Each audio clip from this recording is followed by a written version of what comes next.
semua, berjumpa lagi dalam Bincang Sehat bersama Bali Med.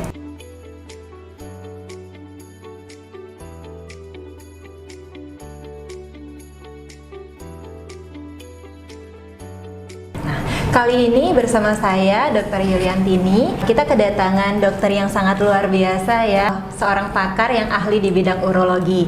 Yaitu saya perkenalkan dulu, yaitu di sini dapat hadir bersama kita Dr. Ana Agung Gede Oke, spesialis urologi konsultan. Nah, pada kesempatan kali ini dok, kita hendak berbicara tentang batu saluran kemih atau batu saluran kencing ya dok ya. Mungkin seperti banyak yang diketahui, angka kejadiannya itu cukup tinggi ya dok, terjadi di masyarakat ini. Iya, jadi menurut yang saya amati di Rumah Sakit Bali Med, itu menempati posisi nomor 1. Kemudian posisi yang nomor 2 tentang prostat. Demikian juga kalau di kepustakaan saya lihat juga batu di Indonesia ya cukup tinggi, nomor 2 juga hampir sama, jadi prostat juga tinggi kejadiannya. Iya. Itu yang bisa.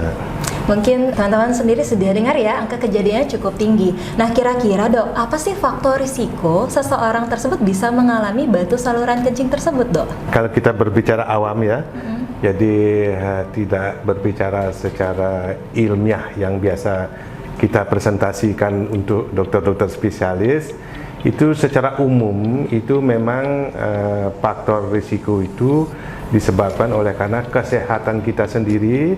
Misalnya kita punya penyakit-penyakit kronis, misalnya penyakit ginjal kronis, kemudian kejadian batu, misalnya batu pertama itu terjadi pada umur muda. Nah, itu maka akan kemungkinan menderita batu di kemudian hari itu lebih besar. Demikian juga misalnya kalau pasiennya muda, jadi anak-anak atau umur belasan tahun kena penyakit batu, biasanya risiko akan menjadi kena penyakit batu berikutnya lebih besar dibandingkan dengan orang dewasa ya. Itu yang bisa saya sampaikan. Ternyata nggak cuman orang tua ya dok ya, jadi seperti yang dokter sampaikan tadi. Iya, kalau orang tua, kalau dia punya penyakit-penyakit utamanya, misalnya gangguan saluran kencing, misalnya kencingnya tidak lancar, maka risiko menderita batu saluran kencing lebih besar dibandingkan dengan orang tua yang saluran kencingnya lancar atau kencingnya lancar, tidak punya penyakit-penyakit kronis lainnya, misalnya kencing manis, penyakit paratiroid, penyakit-penyakit organ-organ yang lainnya yang bersifat kronis, itu biasanya risiko kena batu lebih besar dibandingkan dengan orang-orang tua kita yang sehat, yang biasa pola hidupnya teratur, olahraganya teratur, minum airnya teratur, biasanya bisa menurunkan risiko terjadinya batu. Ya, sudah jelas sekali ya teman-teman sekalian ya. Nah, kan itu bisa terjadi di rentang usia yang besar. Nah, kira-kira nih dok, gejala apa yang patut diwaspadai nih dok untuk teman-teman sekalian atau para bapak ibu sekalian, mulai gejala yang mulai mengarahkan ke arah batu saluran kemih nih dok? Nah, kalau yang ada gejala, biasanya masyarakat kita sudah pintar-pintar ya. Jadi mereka akan selalu mencari pertolongan pada dokter, baik mulai dari puskesmas, kemudian tingkat rumah sakit yang lebih tinggi, tipe C, tipe B, tipe A, itu sudah bagus. Nah, yang menjadi masalah apabila batu itu tidak memberikan keluhan, sehingga datang dalam keadaan sudah terjadi penurunan fungsi ginjal atau batunya sudah besar. Contohnya yang sering disebut dengan batu staghorn, batu batu cetak di ginjal. Jadi itu sering tidak memberikan keluhan. Nah, apabila memberikan keluhan itu tergantung dari lokasi batunya. Kalau batu di ginjal biasanya mengeluh, biasanya nyeri di pinggang kanan atau pinggang kiri. Kalau di batu ureter juga tergantung lokasinya, apakah ureter yang bagian atas, ureter bagian bawah. Kalau ureter bagian atas hampir mirip dengan keluhan di batu ginjal, cuman bedanya karena ureter itu dia punya gerakan peristatik, maka nyerinya lebih bersifat kolik, hilang timbul. Nah, itu di bagian pinggang juga sakitnya. Sedangkan kalau yang bagian bawah itu sering juga nyerinya bersifat kolik, ditambah dengan sering disalahartikan terhadap keluhan saluran kencing bagian bawah dia. Misalnya sering kencing, tidak nyaman waktu kencing. Nah, itu kadang-kadang meragukan atau membingungkan. Nah, dikirain ada batu kandung kemih, ternyata batunya di ureter bagian bawah. Nah, itu dengan pemeriksaan-pemeriksaan lain nanti akan kita ketahui. Nah, ketika misalnya nih seseorang sudah diketahui nih ada batu, Dok. Nah, kan dia sudah berobat nih seperti yang dokter katakan tadi ke rumah sakit misalnya. Kira-kira mungkin bisa diberikan gambaran penanganan yang biasanya diberikan itu seperti apa saja, Dok, secara umumnya? Ya, jadi secara umum dokter itu setelah melakukan pemeriksaan mulai dari anamnesis, kemudian mulai dari pemeriksaan fisik, kemudian melakukan pemeriksaan penunjang, baik dengan pemeriksaan lab urine dulu yang paling simpel, kemudian pemeriksaan darah untuk mengetahui fungsi ginjalnya, untuk mencari faktor risikonya juga, misalnya batu asam urat itu diperiksa, kemudian melakukan pemeriksaan yang meningkat lagi sedikit, pemeriksaan radiologi mulai dari yang sederhana, misalnya foto polos abdomen.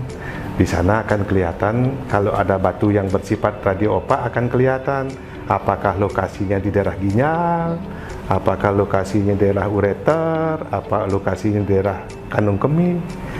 Nah, kemudian dilakukan pemeriksaan. Di sini sudah lengkap, itu ada USG dan CT scan. Kalau kita melakukan USG maka akan kelihatan batunya kira-kira lokasinya di ginjal. Ginjal bagian mana? Nah, itu dibagi-bagi lagi, ada di pool atas, pool tengah, pool bawah, di pilum. Nah, kelemahannya di batu di ureter tidak kelihatan. Sedangkan di batu di kandung kemih bisa kelihatan dengan USG. Termasuk juga komplikasinya bisa dilihat. Batu yang di ureter menyebabkan bengkak nggak ginjalnya? Batu yang di ginjal menyebabkan bengkak nggak? Nah, itu tambahannya bisa kelihatan dengan USG. Itu yang bisa saya sampaikan. Iya, sudah jelas sekali ya, dari pemeriksaan dulu, penunjang. Nah, kadang ada yang bertanya nih, Dok, mungkin masyarakat itu takut periksa. Apakah semua kasus batu itu harus operasi, Dok? Atau bisa obat juga? Oh ya, jadi prinsip dari pengobatan termasuk penyakit-penyakit yang lainnya, sekarang khususnya batu saluran kencing, itu pengobatannya pada umumnya ada 3. Pengobatan simptomatik, kemudian pengobatan etiologi penyebabnya, kemudian pengobatan suportif. Apa yang kita harus lakukan supaya batunya tidak berulang, supaya daya tahan tubuh kita meningkat gitu. Nah, kalau simptomatik seperti tadi nyeri pinggang atau kolik, diberikan obat anti nyeri, diberikan obat anti kolik. Nah, kalau misalnya penyebabnya batu di ginjal, besar batunya, kita di sini sudah punya alat-alat di Rumah Sakit Bulimed. Kita bisa lakukan PNL, bisa dilakukan RIRS. Itu sebagian besar sekarang batu itu kita kerjakan dengan tindakan pembedahan yang non-invasif. Jadi melalui lubang-lubang yang sudah ada, hanya PNL aja kita bikin lubang kira-kira 1 cm, masuk ke ginjal, batunya dipecahkan, kemudian dikeluarkan. Jadi suportif terapi misalnya kalau pasiennya keadaannya lemah, keadaannya tidak baik, atau setelah operasi dia tidak enak makan, tidak enak minum, maka diberikan suportif terapi. Salah satunya adalah vitamin atau nutrisi atau yang lain-lainnya yang banyak ada di pasaran. Nah, jadi tidak semua pasien harus dioperasi, tergantung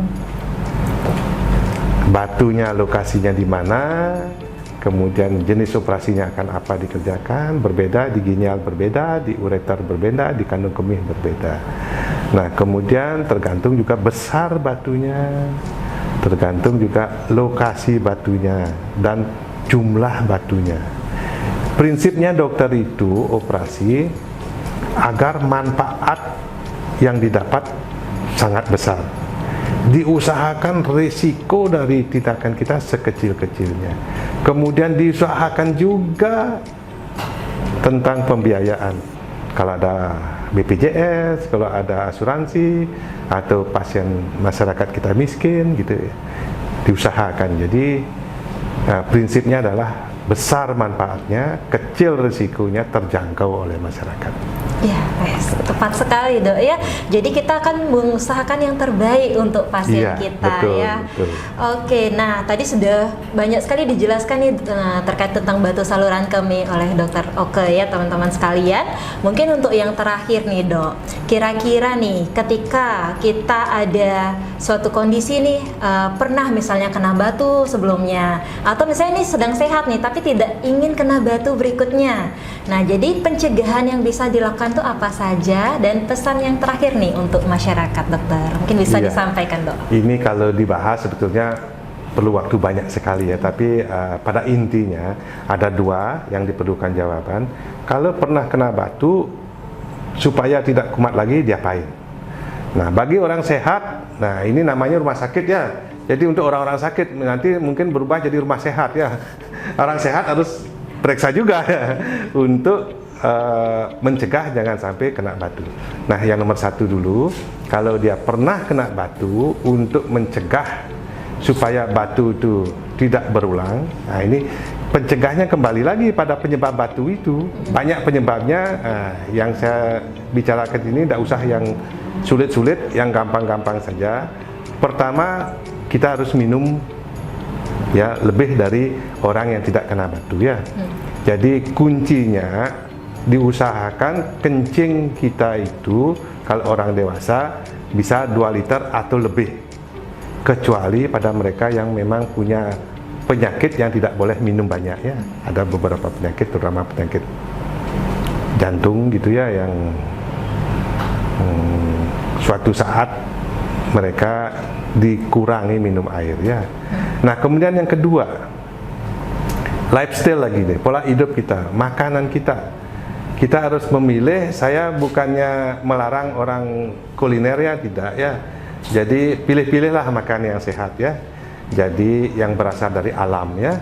Kalau bisa yang fresh ya, baik dari buah-buahan, dari sayur-sayuran, kemudian bahan karbohidratnya. Kalau bisa ya milih beras juga silahkan nih, mungkin Ibu Dr. Yuli, ibu rumah tangga lebih pintar milih beras ya, jadi silahkan dipilih. Jadi yang mana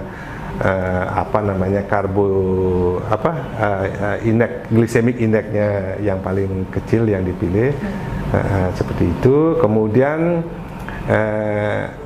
nah ini jadi sesuai dengan kita sekarang ini, pekerjaan kita bisa dari pagi sampai sore duduk. Nah, jadi kita harus menyusun agenda kehidupan kita sehari-hari, sempatkan diri olahraga. Jadi masukkan ke agenda kesibukan kita olahraga itu. Nah, sekarang sudah saya senang melihat jadi anak-anak muda di renon, jogging di pantai gitu ya, sudah mulai ya. Jadi itu cuman memang perlu lebih diarahkan supaya teratur. Teratur itu teorinya itu minimal 30 menit olahraga sampai berkeringat, kemudian minimal seminggu itu 3 kali. Jadi seperti itu. Tidak usah olahraga yang mahal-mahal, dengan jalan kaki aja, dengan jalan cepat aja, atau jogging atau lari. Nah, kemudian membiasakan minum. Ya, seperti tadi, supaya kalau orang normal tidak ada kontraindikasi untuk minum, supaya kencing kita 2 liter per hari untuk orang dewasa. Jadi minumnya itu harus lebih dari 2 liter, mungkin 2,5 liter. Kalau sekarang cuacanya panas kayak gini, mungkin harus 3 liter minum air ini, Dr. Yuli ya. Nah, seperti itu, sehingga produksi kencing kita bisa lebih banyak. Nah, kemudian untuk yang sehat belum saya jawab ya. Nah, itu lebih sederhana lagi. Jadi lifestyle kita harus kita atur. Jadi makanan kita ya sedapat mungkin dari bahan-bahan yang sehat, yang dari alami, yang tidak merupakan makanan-makanan stok ya, yang sudah di stok sebulan, sudah stok ya beberapa hari. Nah, kemudian sekarang juga, jadi saya lihat itu di pasar ada sayur-sayuran, ada ulatnya, ada lubang-lubangnya. Kalau kita beli sayur yang di supermarket, saya bukannya anti supermarket ya, pasti bersih sayurnya, pasti mulus. Nah, itu biasanya ada pestisida ya. Nah itu apakah sudah dicuci bersih apa gitu, itu yang belum kita. Kalau kita beli begitu harusnya kita sampai di rumah itu harus cuci dengan bersih. Mungkin Dokter Yuli, ibu rumah tangga, udah lebih tahu dari saya gimana caranya mencuci sayur, mencuci buah. Apalagi buah itu kadang-kadang dilapisi oleh apa itu supaya dia tidak rusak ya, dilapisi oleh semacam lemak, itu harus dibersihkan seperti buah apel yang kita makan itu ya. Ya, cukup jelas sekali ya. Jadi seperti pencegahan penyakit pada umumnya ya dok ya, Iya, dari nutrisi, sama. pola hidup sehat, olahraga ya. Jadi cukup jelas ya yang sudah disampaikan oleh Dokter Oke, spesialis urologi. Bagi teman-teman sekalian, mungkin tidak hanya yang sakit dok ya, yang sehat juga harus check up berkala untuk mencegah, siapa tahu batunya belum ada gejala kayak gitu ya. Jadi nanti mungkin bisa berkonsultasi kalau misalnya ada keluhan yang tadi sudah disebutkan oleh Dokter Oke, atau misalnya yang sehat ingin mulai melakukan medical check up, bisa berkonsultasi ke Rumah Sakit Bali Med Denpasar. Jika ingin berkonsultasi dengan Dokter Oke langsung juga bisa mengunjungi beliau di jadwal praktek beliau di hari Senin dan Rabu pukul 10 sampai 12 WITA dan hari Jumat pukul 15 sampai 17 WITA. Benar dok ya? Iya, jadi kalau misalnya jauh dari tempat Bali Med, boleh di rumah sakit terdekat. Nanti kalau diperlukan oleh dokter di puskesmas atau Paskes 1, mereka akan merujuk ke Rumah Sakit Bali Med. Jadi pasien-pasien saya itu lebih dari 80% itu rujukan dari Paskes sama rujukan dari koleha-koleha kita yang di sekitar Bali ini ya. Jadi ada yang paling tinggi dari Nusa Tenggara Timur ya, Nusa Tenggara Barat, dari Banyuwangi juga ada, dari Banyuwangi juga ada ya. Jadi mungkin lebih dekat ke sini ya. Iya. Sekalian mereka jalan-jalan mungkin saya datang ya. Refreshing lah. Refreshing mungkin ya.